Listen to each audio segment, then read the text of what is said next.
자, 그런데 본격적으로 공부를 시작하기 전에 우리가 한 가지 짚고 넘어야 할 일이 있습니다. 왜 하필 그리스냐? 왜 하필 그리스에서 이런 군주의 거울 장르의 책들이 많이 나왔을까를 한번 돌아보아야 할 것입니다. 여러분 어떻습니까? 그리스 하면은 어떤 나라로 알려져 있습니까? 신화의 나라로 알려져 있죠. 철학의 나라, 예술의 나라로 알려져 있습니다. 그렇습니다. 아테네에 가시면은 무려 17,000명이 한꺼번에 모여서 연극을 즐길 수 있는 디오니소스 극장이 있습니다.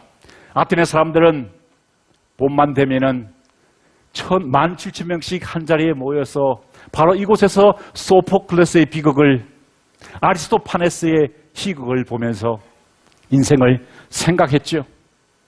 이곳은 올림피아에 있는 고대 올림픽 경기장 입구입니다. 기원전 8세기부터 그리스 사람들은 젊은이들이 4년마다 한 자리에 모여서 달리고 레슬링을 하고 창을 던지면서 체력을 길렀던 것을 보여주면서 서로 우정을 나누었죠. 이때는 모든 전쟁을 중단하고 함께 우애를 나누었습니다. 호메로스의 일리아스와 오디세이아는 그리스 사람들의 영원한 고전이었죠. 그들은 함께 모여서 밤마다 호메로스의 글을 낭독하면서 그 구절을 외우면서 시간을 보내곤 했다고 합니다. 우리는 이런 그리스의 모습을 기억하고 있습니다. 예술이 보시는 것처럼 청동으로 된 제우스 혹은 포세이돈의 상의 모습을 보십시오. 이것이 기원전 5세기에 조각된 것입니다. 지금으로부터 2500년 전에 이렇게 아름다운 조각이 청동으로 조각될 수 있습니다. 물론 대리석으로 말씀드릴 필요가 없죠. 우리는 그리스를 그런 나라로 알고 있습니다. 그리스는 예술의 도시, 플라톤과 소크라테스의 도시, 철학의 도시를 알고 있었습니다. 그러나 과연 그랬을까요? 물론 이제 그리스는 상공기가 끝나고 정치적 안정기에 접어들게 됩니다. 아테네의 민주주의, 그러니까 우리가 지금 시행하고 있는 민주주의의 기초가 아테네에서 수립되었죠. 여러분 솔론의 개혁을 들어보셨습니까? 이 솔론이라는 개혁자가 아테네에 등장해서 아테네를 안정시키게 됩니다. 그동안 귀족 계급들과 평민 계급들이 서로 갈등을 일으켰는데 이 솔론의 개혁을 통해서 평민조차 아르콘이라는 최고 관직에 오를 수 있는 자격을 주게 되죠. 뿐만 아닙니다. 클레이스테네스는 어떤 사람이었습니까? 이 사람은 기존의 아테네 정치체제를 재편해서 한 부족, 그러니까 10개의 부족을 나누고 한 부족에서 50명씩의 대표단을 뽑아서 500인 평의회를 만들게 되죠.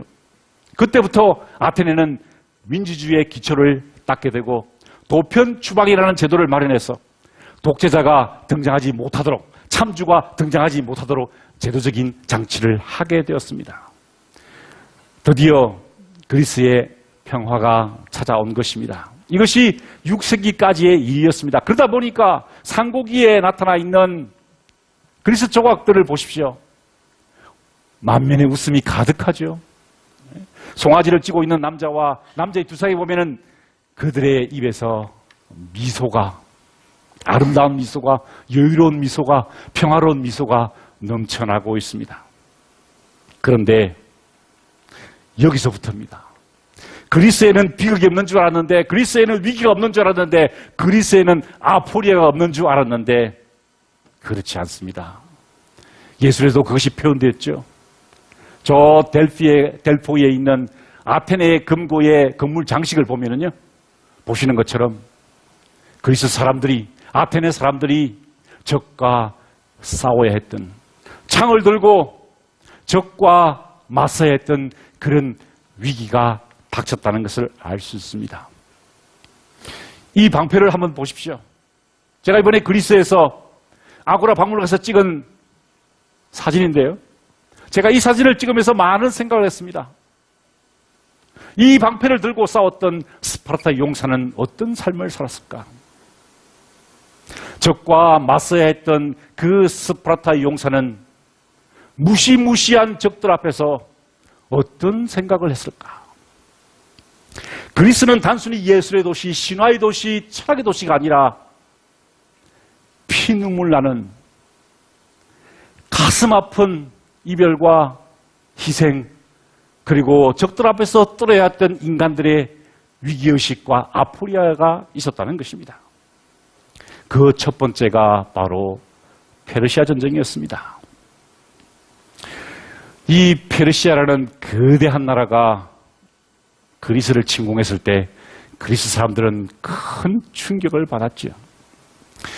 인구 겨우 30만, 40만 정도 하는 아테네에서 무려 500만 정도의 외적이 침입했을 때 그들의 기분은 어땠을까요? 다음 시간에 우리가 살펴보게 될 헤로도트의 역사를 보면요, 이렇게 기록되어 있습니다.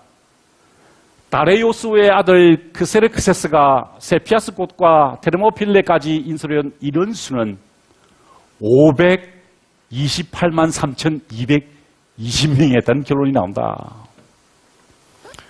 놀랍죠? 정확하게 528만 3,220명이라고까지 기록되어 있습니다. 물론 이 숫자는 전쟁에 함께 수행했던 가족들과 노예들까지 포함한 숫자죠. 그러나 인구 30만, 40만 사이를 왔다 갔던 아테네로서는 500만 군사들의 침공을 받고 아포리아 상태에 빠져들게 됩니다. 더 이상 어떻게 할 수 없는 상태에 접어들게 된 것이죠.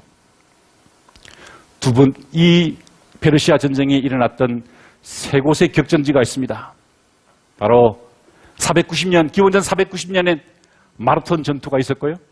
그리고 10년 후에 테르모필레에서, 여러분 혹시 영화에서 보셨겠습니다마는 레오니다스 왕이, 스파르타를 대표했던 레오니다스 왕이 300명의 전사들과 함께 잔인하게 전사했던 바로 그 테르모필라의 전투가 있었습니다. 그리고 같은 해에 480년에 살라미스에서 엄청난 해군의 공격을 받고 어떻게 할 수 없었던 아테네 사람들, 그리고 그리스 사람들의 아포리아가 있었던 것입니다. 강력한 외적의 침입을 받고 어떻게 할 수 없었던 상태에 접어들었던 아테네 사람들의 위기가 있었다는 것입니다.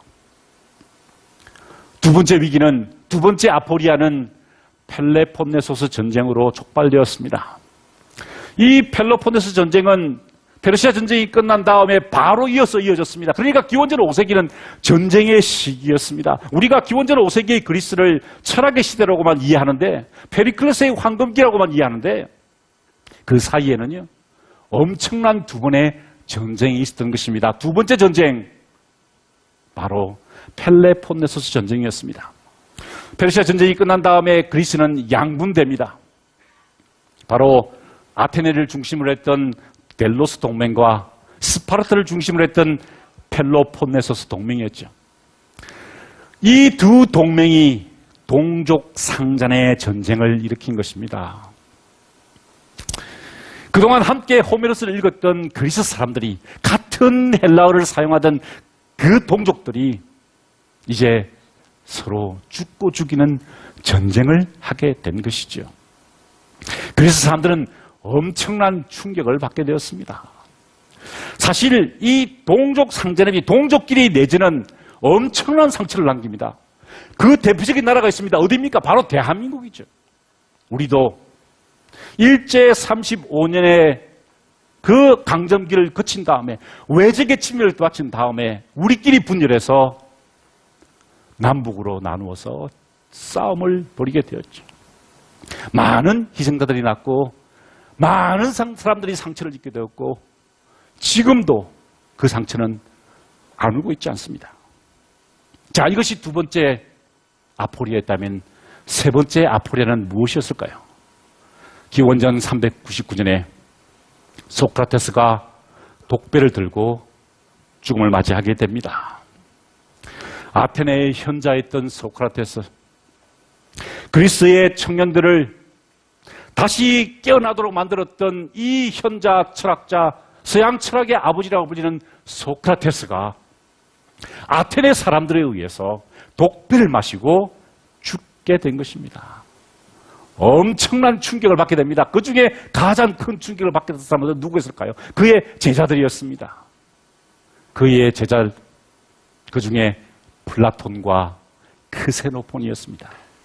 이 두 사람이 자기 스승의 죽음, 아니 그 전에 있었던 내전과 외적의 침입을 바라보면서 큰 충격을 받게 되고, 그래서 그들은 펜을 들어서 후대 사람들에게 이 아포리아가 왜 발생했고 이 아포리아를 극복하는 방식은 무엇인가에 대해서 글을 남기게 되죠. 바로 그것을 여러분이 함께 공부하시게 될 것입니다. 자, 페르시아 전쟁이 일어났을 때 펜을 들었던 헤로도토스가 왜 이 전쟁은 일어났고 이 전쟁의 결과는 무엇인가에 대해서 후대에 기록을 남겼습니다. 그 중에 우리가 놓치지 말아야 될 것은 이 아포리아 상태에서 등장했던 지도자들의 모습이었습니다. 도대체 우리는 이 지도자들의 모습을 통해서 무엇을 배울 것인가, 또 무엇을 배우지 말아야 할 것인가. 두 번째 인물은 투키디데스입니다. 펠로포네소 전쟁이 일어났을 때 이 전쟁을 객관적으로 기록하겠다라는 원대한 포부를 안고 이 전쟁에 대해서 상세한 기록을 남기게 됩니다. 물론 종결하지는 못했지만, 끝까지 완성하지는 못했지만, 이 투키디데스는 왜 우리 아테네가 스파르타에 질 수밖에 없었던가, 그리고 우리 아테네는 왜 몰락의 길로 들어갈 수밖에 없는가에 대해서 솔직한 기록을 남겼습니다. 이 책을 통해서 우리는 우리 자신의 모습을 바라보고, 특히 우리 한국 사회 지도자들이 이 사람의 책을 주목해야 할 것입니다. 계속해서 우리는 플라톤과 크세노폰을 보게 될 것입니다. 소크라테스의 죽음 앞에서 절망했던 두 명의 제자 플라톤과 크세노폰이 펜을 들었습니다. 국가, 이상적인 국가란 무엇일까에 대해서 그는 펜을 들었고, 그리고 크세노폰은 기루스의 교육, 기로파이데라는 책을 통해서 탁월한 군주의 모습을 남기게 되죠.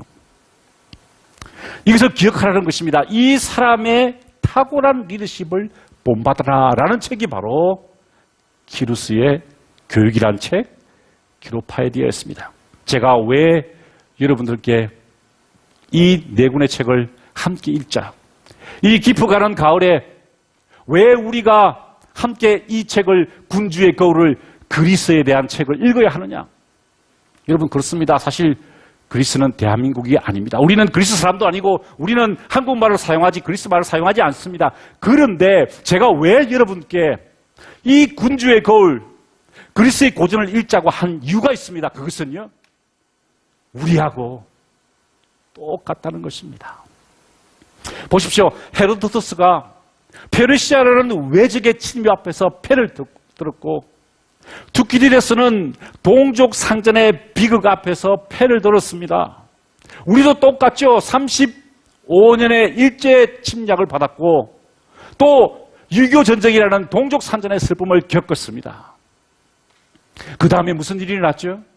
소크라테스는 젊은이를 선동했다는 이유 때문에 죽음을 맞이했는데, 이 땅에서는 어른 대신해서 젊은이들이 목숨을 잃었습니다.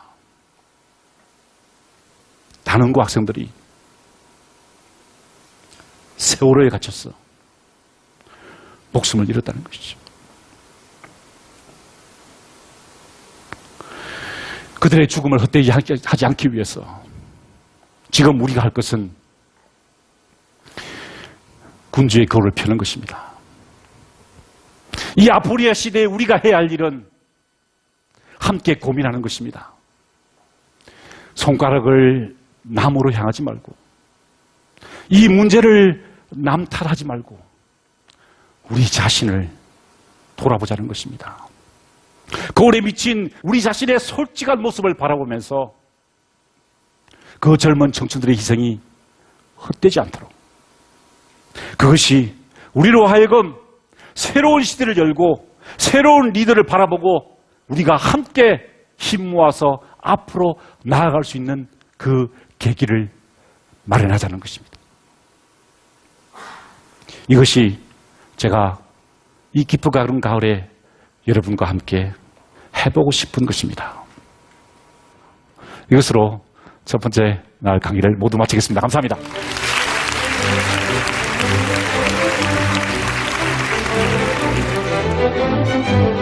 이 아프리아 시대를 기록했던 사람이 있습니다. 바로 헤로도토스입니다.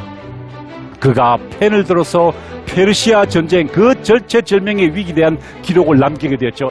헤로도토스는 지금 우리에게 어떤 군주의 거울을 남기고 있는 것입니까? 너 자신을 알라. 그러면 너는 인생을 행복하게 보내게 될 것이다.